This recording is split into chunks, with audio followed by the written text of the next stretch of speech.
Hello and welcome to another CKL Africa Limited crop production presentation. My name is Francis Wario. I'm the agronomist. Today we'll be talking about growing and producing herbs. So what are herbs?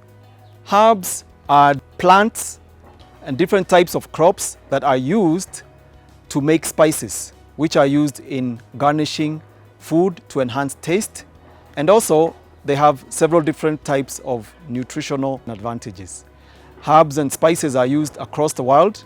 Most of the crop that is grown in Kenya is for the export market to places like Europe, Russia, and even China and the Middle East. But even there is a growing local market for herbs and spices as people develop different ways of cooking. There are different types of herbs that are grown in Kenya. These include basil, chives, sage, thyme, mint, lemongrass, flat parsley, and moscal parsley, and rosemary, among many others. Some of those are familiar to you, and some may be new to you today.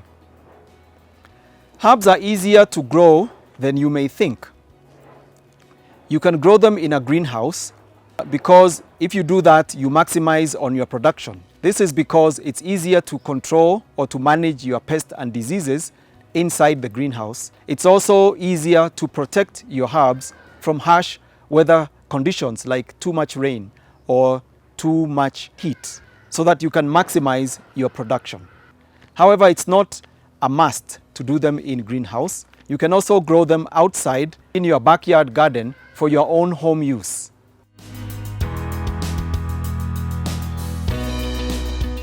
Herbs can be grown on different types of soils. They do best in soils that are well drained and soils that are fertile. Herbs are heavy feeders, so they will require a good nutritional feeding program. They will require enough phosphorus during plant establishment, and then they will also require good levels of nitrogen and potassium during shoot growth. So ensure that you give them a proper fertilization program depending on the soil test analysis and the recommendations per se. You can feed them through a drip irrigation system because drip irrigation is the recommended system for irrigation. This is because it supplies the correct amount of water to the plant at the right time.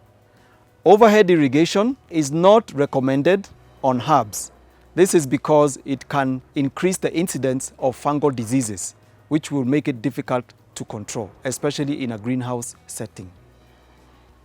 It's also recommended to feed the growing herbs with calcium through the application of CAN or other calcium-based foliar fertilizers. This will help to modulate the soil pH as well as giving them calcium, which is necessary for the crop to grow strong, healthy leaves. You can apply Harmony foliar feed, which is very good in supplying natural nitrogenous compounds to the plant during the shoot development. It's an organic product and therefore it helps to restore the natural fertility of the soil, as well as boosting the crop and to withstand disease and pest pressure. You can apply Harmony at the rate of 40 milliliters per 20 liter every time you are doing a spray on your herbs. Remember, you should prepare your soil so that it's fine tilth. We recommend that you plant your herbs in beds of 1 meter wide with a spacing of about 35 centimeters between the rows, and the bed should be about 6-7 centimeters in height. This will maintain good drainage in the soil and also give the roots enough space to grow and establish a strong farm crop. Remember to incorporate farmyard manure into your seedbed during seedbed preparation.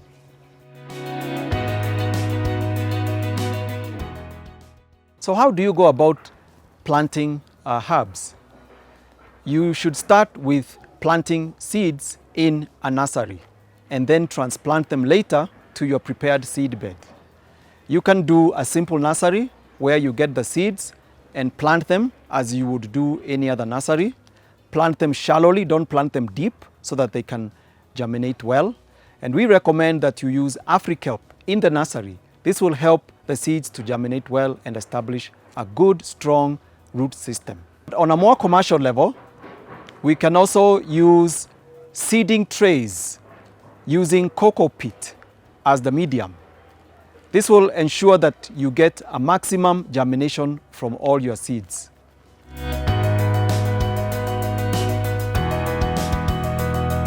Ensure that the cocoa peat is well treated before you plant your seeds in those trays. Wash them thoroughly 3 or 4 times in a lot of water and add calcium salts. This helps to reduce acid which may have built up. Apply 1 or 2 seeds per seeding hole, and then put your seeding trays in a cold room for about 72 hours.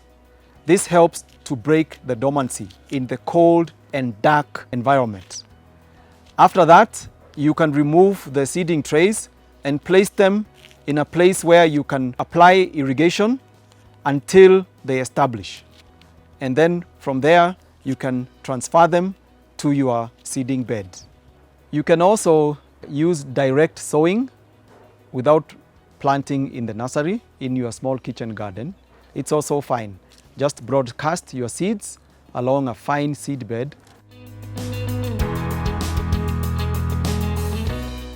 Management of pests and diseases is important in herbs.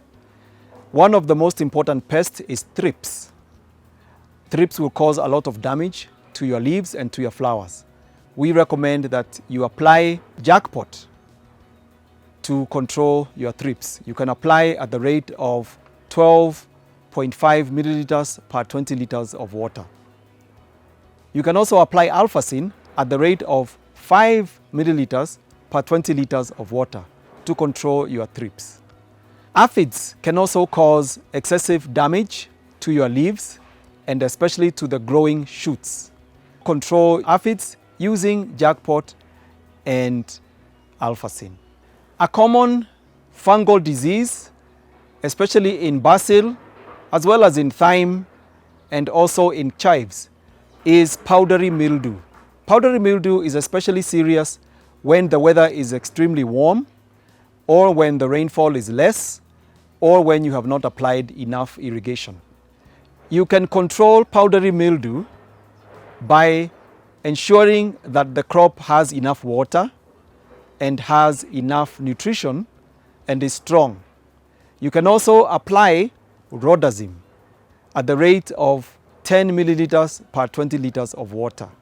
You can also get rust diseases and spots and anthracnose. These are all fungal diseases, and you can control them by using stage at the rate of 10 milliliters per 20 liters of water. Before you apply any pesticide to your herbs, ensure that you have the proper approval from your market. They will recommend the different active ingredients that you can apply to your crop. Make sure you do this so that you can maintain your production contract with your buyer. Other insect pests that you could also encounter include whiteflies and also caterpillars. These can also be quite destructive. Ensure that you keep your field clean from weeds. You can also apply jackpot or alphacin. This will help to control those pests effectively. It's important to manage your whitefly and aphid pests because these are vectors of some very serious viral diseases. And once the viral diseases attack your crop, it's extremely difficult to manage them. You can control some pests using sticky traps. This is quite effective on whiteflies and thrips.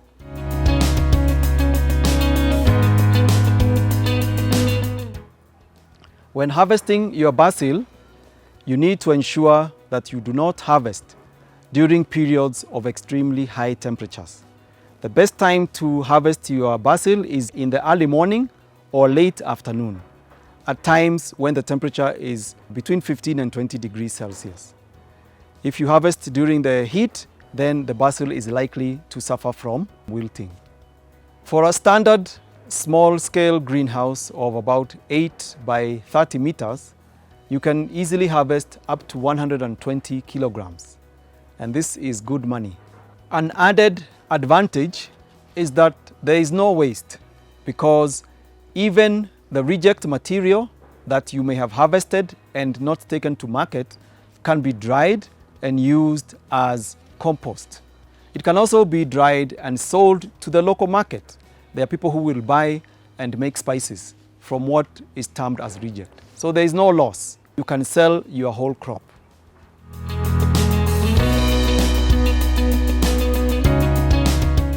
A standard greenhouse made of wood, normal timber, would cost something between 200 and 250,000 shillings. If you opt for a standard metallic frame greenhouse, that could be slightly more expensive, about 350,000 shillings.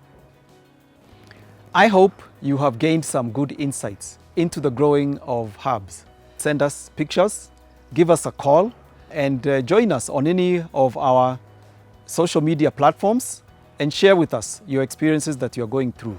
And we'd be happy to walk the journey with you as you go into your herbs business. All the best and happy farming. Thanks for watching our videos. We hope you enjoyed them. Please like, comment, and subscribe to our YouTube channel for more such informative videos.